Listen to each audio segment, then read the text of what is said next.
Everybody, welcome back to the Bitch and Brainstorm podcast. I'm your host, Elaine Terso, and I'm here with my friend Cora Naylor, who is one of our panelists for the Elevate Your Online Presence Business Summit. Yes, that is a mouthful. Cora is going to be joining us on the Mindset panel on April 20th, which starts first thing in the morning because we got to start with our mindset. This is going to be at 8 o'clock a.m. Pacific time, April 20th. But before we get into the meat and the potatoes, Cora, please tell everybody a little bit about yourself. Hi, yeah, thanks. I'm excited to be on the summit. My name's Cora Naylor. I am an emotion code practitioner.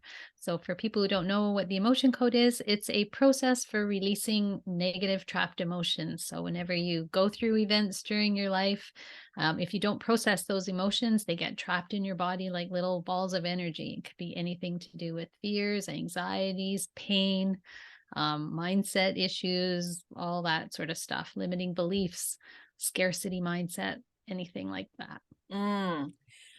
Okay, so we're going to have a deep dive here. Okay, so I know a tiny bit about emotion code, but for someone who kind of described a little bit about it, but for someone who has never heard of it before, how can that impact the way that we show up online? How can that impact the way we show up in our business, these trapped emotions? Like what is the effect of having trapped emotions? A lot of time it's just by not doing those things that you want to do. You have a block. You think maybe you're just procrastinating, but it might be a little bit deeper than procrastination. Like, what is the reason for that procrastination? And oftentimes the emotions are nothing to do with what you're doing right now.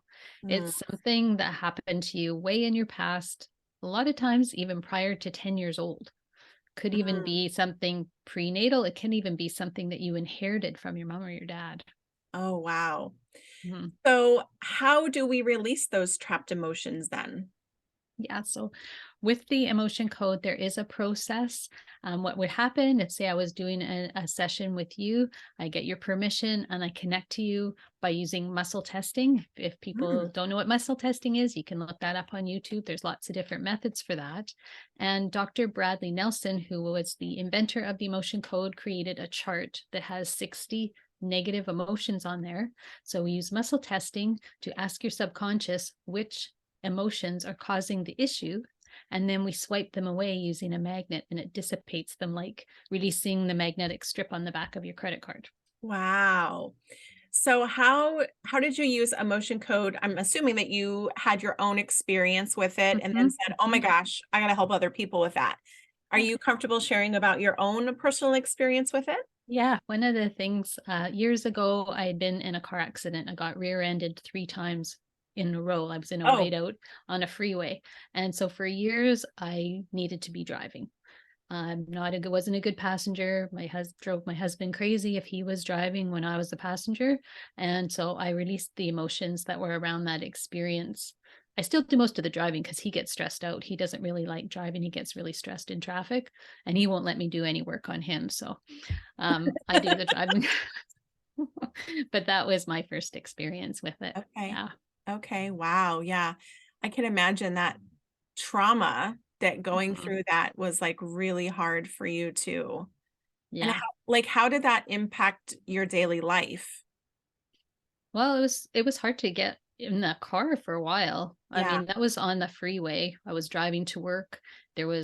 I didn't know, but at the time they closed the freeway right behind me and I got rear-ended and then my car jumped over and got rear-ended again. So just getting in, every time you're driving, you're seeing the car in the rear view mirror. You think everybody's screaming right up to smash into Mm. you. But Oh my yeah, that gosh. was crazy.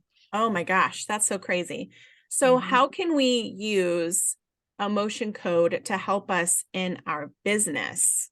Yeah. Well, all those things like negative self-talk. How many of us in business, beat ourselves up about what we're doing, what we're not doing, any of that. We say things to ourselves that we would never, ever say to another person. Yeah.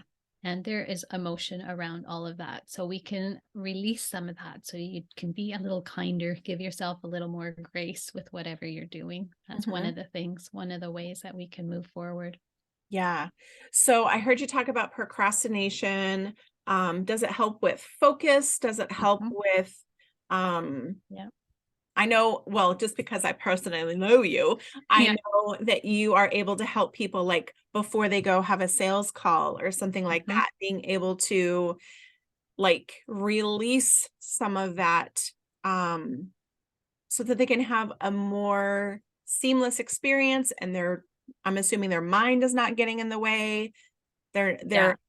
yeah, can you talk a little bit more about that? Yeah, that's something that I just started doing to myself because mostly with the emotion code, we're dealing with emotions of things that happened in the past. But Mhm. I started it as an experiment on myself, just going through my calendar every day and checking if there was any potential blocks with people that I was meeting one on one, or if I'm going to a networking event or doing a speaking engagement, and checking if I have a heart wall. A heart wall is if as you go through life and relationships don't work out, the emotions store as a wall around your heart. And so you might not Mm. have relationships or you have an off vibe with somebody Mhm. so I can release those before you go to the meeting just so that the energy is good. And by doing that, I mean, for myself, I've had collaborations that might not have happened, or you just get a better connection with the people that you Mhm. meet.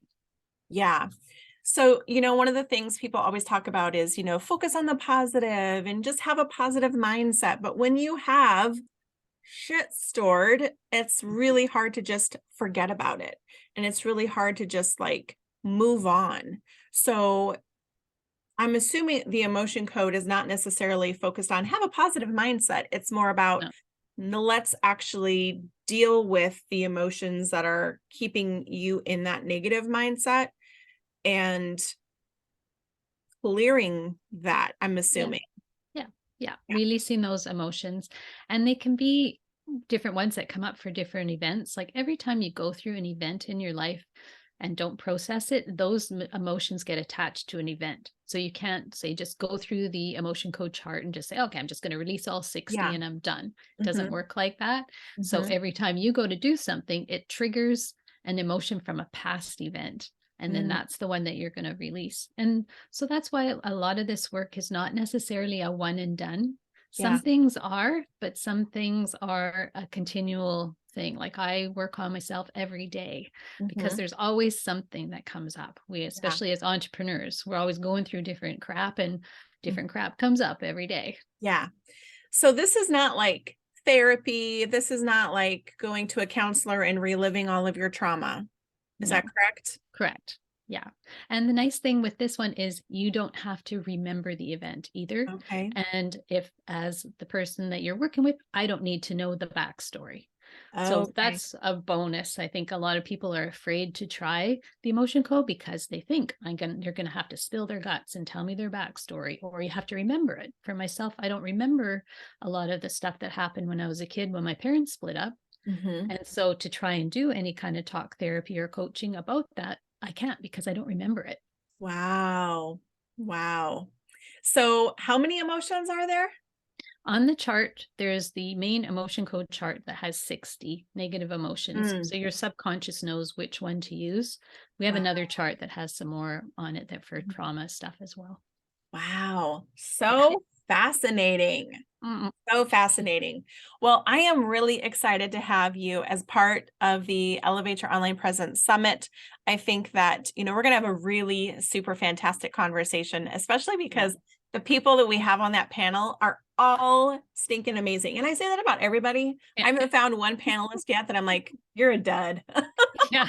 Like everybody is so great. And so I'm really, really excited to have you a part of the conversation talking about mindset, but going in a little deeper and really helping people explore that it's more than just having a positive attitude, that there Yeah. sometimes can be something a little bit more behind all of that, right? Yeah.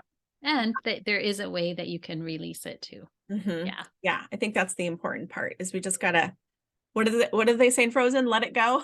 Yeah. Yeah. Right. Awesome. Well, thank you so much, Cora, for coming to hang out and sharing a little bit with us, like a little taste test of what we can Mhm. expect to have in the conversation at the panel. Don't forget, April 20th, 8 a.m. Pacific time. Come and hang out with me and Cora and the mindset panel, and we're gonna have a really great conversation. So Yeah. Yeah. Can't wait. thank you so much. We'll see you guys later.